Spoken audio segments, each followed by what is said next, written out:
상당히 충격적이기도 합니다.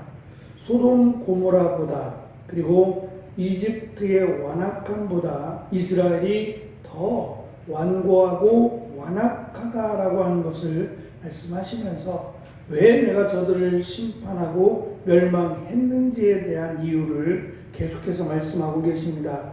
특별히 우리가 읽은 6절부터 11절에는 5가지 그들에게 재앙 또는 심판 아닌 심판이 임했는데, 문제는 이 5번에 걸친 재앙의 끝에 후렴구처럼 너희는 내게 돌아오지 않았다 여호와의 말씀이다 라고 하는 이 내용이 5번에 걸쳐서 고스란히 등장한다는 겁니다. 하나님께서 이들을 재앙 가운데 심판 가운데 지금 몰아가신 이유가 멸망이 아니라 돌아오기를 회개하고 돌이키게 하기 위한 방법으로, 방편으로 이들에게 재앙을 내리셨다는 점입니다. 그럼에도 이들은 완악하고 완고해서 돌아오지 않았다고 말씀합니다. 이 5가지 재앙에 대한 부분이 설명이 됩니다. 6절에서는 양식을 주지 않았다라고 하는 기아의 재앙입니다. 그들이 사는 모든 곳에 먹을 것이 없어 굶주리게 되었는데, 생존의 문제를 통해 이스라엘이 하나님을 찾기를 원하셨는데 그들은 돌아오지 않았습니다. 2번째, 추수가 3달 남았을 때 비를 그치게 하심으로 물을 얻지 못한 백성들은 물을 찾아서 헤매야 했습니다. 3개월, 추수를 앞둔 3개월이라는 점이 우리를 주목하게 합니다. 만약에 3개월이 아니라 그 이상 어느 곳에는 비가 내리고 어느 곳에는 비가 내리지 않았다라는 점도 그들을 죽이기 위한 가람이 아니라 정말 살 수 있는 만큼 최소한의 물만을 그들에게 허락하셨고 돌아오게 하셨음에도 그들은 하나님이 행하시는 일들을 깨닫지 못하고 돌아오지 않았다라고 말씀합니다. 4번째는 먹을 것이 없는 것뿐만이 아니라 병충해와 메뚜기 떼를 보내셔서 곡식뿐만 아니라 포도원과 무화과나무와 감람나무 등 모든 열매를 먹어 치우게 했다고 합니다. 모든 먹는 것 풍요로움이 하나님의 손에 달려있다는 것을 알게 하셨음에도 그들은 돌아오지 않았습니다. 그래서 4번째, 출애굽에 내린 재앙처럼 전염병을 주시고 청년들이 죽고 말들이 약탈당하며 군대 진영에 썩은 냄새가 나게 하심으로 과거 이집트에 행하셨던 심판을 상기시키셨는데 이스라엘 백성들은 돌아오지 않았습니다. 마지막, 하나님은 이스라엘의 성읍을 소돔과 고모라처럼 완전히 파괴하셨다고 말씀합니다. 그런데 여기서 한 가지 차이점이 있다면 소돔과 고모라의 특징은 꺼지지 않는 불이었어요. 꺼지지 않는 불로 완전히 소멸되게 하나님이 하셨는데 여기서는 마치 불 속에서 갓 꺼낸 타담한 막대기라고 하는 말씀을 주심으로 모든 것을 잃었으나 전부 잃은 것이 아님을 지금 말씀하시고 결국 돌아오라고, 하나님께로 돌아와서 하나님의 은혜를 구하라고 하나님이 기회를 주셨음에도 여전히 이스라엘은 돌아오지 않았다 여호와의 말씀이다 라고 말씀하신다는 점이 이 죄의 본질이고 이 죄가 죄일 수밖에 없는 완악함을 우리에게 강조합니다.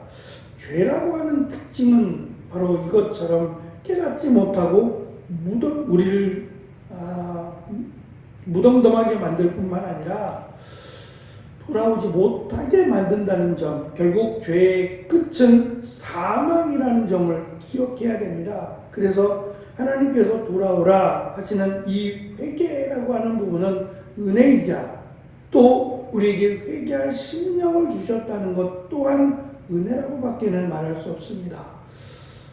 성경은 이 회개하지 않는 이것이 목이 굳었다고 말씀하기도 하고 또 화인 맞았다라고 말씀합니다. 심장이 굳었다는 겁니다. 죽은 사람이죠. 목이 굳어도 죽은 사람, 심장이 굳어도 죽은 사람이에요.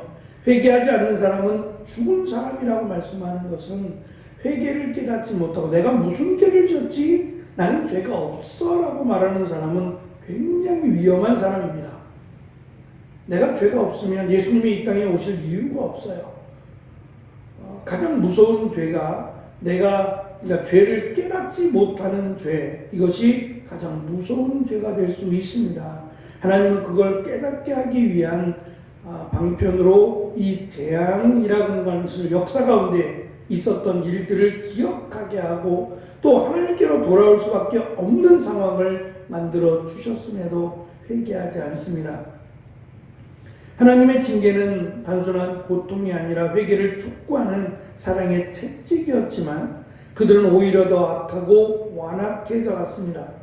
소돔 고모라 사람들보다도 이집트의 바로보다도 더 지독한 영적 무감각 상태였음을 우리에게 말씀하시고 계십니다. 이 말씀을 통해서 우리는 생각해 봅니다. 과연 이스라엘은 얼마나 더 매를 맞아야 돌아올 수 있을까라고 하는 질문. 그러나 결론은 돌아오지 않았답니다. 물론 얼마나 남은 자들이 있었는지는 모르겠습니다. 그 몇의 남은 자들로 인해서 하나님은 긍휼히 여기시고 또 돌아올 수 있는 은혜를 베풀어 주셨지만 중요한 것은 하나님은 언제까지나 참고 계시지 않는다는 점, 그리고 심판이 임한다는 점을 성경은 명확하게 우리에게 가르쳐 줍니다. 그래서 회개한다면 마치 우리가 지금 찬양 드렸던 것처럼 예수님과 함께 달렸던 십자가에 달렸던 죄수가 회개함으로 낙원에 이르리라고 하는 은혜를 받았던 것처럼 완벽하지 않은 우리가 또 부족한 연약한 우리가 늘 하나님 말씀 가운데 하나님의 은혜 가운데 내가 죄인이었음을 또 내가 부족한 자임을 고백하고 하나님의 은혜를 구하는 것이 정말 은혜다라고 하는 것을 우리에게 가르쳐 줍니다. 돌아오지 아니하였다라고 하는 이 안타까움을 5번에 걸쳐서 선지자를 통해서 말씀하실 때 그 하나님의 마음, 우리를 향한 안타까워하시는 그 하나님의 마음을 우리는 엿볼 수 있습니다. 우리를 죽기까지 사랑하신 그 하나님의 사랑, 그 하나님의 사랑을 기억하고 이 시간도 기도하는, 그리고 기도를 통해서 하나님의 은혜를 이루는 귀한 은혜가 있기를 간절히 축원합니다. 기도하겠습니다.